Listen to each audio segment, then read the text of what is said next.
ഇക്കഴിഞ്ഞ 1.5-2 മാസമായി തെരഞ്ഞെടുപ്പ് ചൂടിന്റെയും പോരാട്ടത്തിന്റെയും ആവേശത്തിലായിരുന്നു കേരളം മുഴുവൻ. വിജയം മുന്നിൽ കണ്ട് രാഷ്ട്രീയ പാർട്ടികൾ നിരവധി മത്സരാർത്ഥികളെയാണ് മുന്നിലേക്ക് വച്ചത്.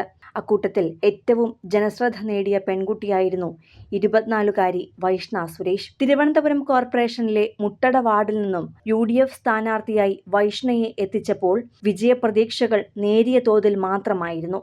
എന്നാൽ ദിവസങ്ങൾ മുന്നോട്ടു പോയപ്പോൾ വൈഷ്ണയ്ക്കെതിരെ ശത്രുക്കൾ രംഗത്തിറങ്ങി. അവർ കഠിനമായി പരിശ്രമിച്ചു ആ പെൺകുട്ടിയെ അൻപെ പരാജയപ്പെടുത്തുവാൻ. എന്നാൽ എല്ലാത്തിനെയും തോൽപ്പിച്ച് അവൾ വിജയിച്ചു കയറുകയായിരുന്നു. മുട്ടടയുടെ ജനഹൃദയങ്ങളിലേക്കാണ് ആ 24-കാരി വിജയിച്ചു കയറിയത്. അവളുടെ യഥാർത്ഥ ജീവിത കഥയാണ് ഇപ്പോൾ പുറത്തു വരുന്നത്. മുട്ടടയിൽ ജനിച്ചു വളർന്ന പെൺകുട്ടിയാണ് വൈഷ്ണ.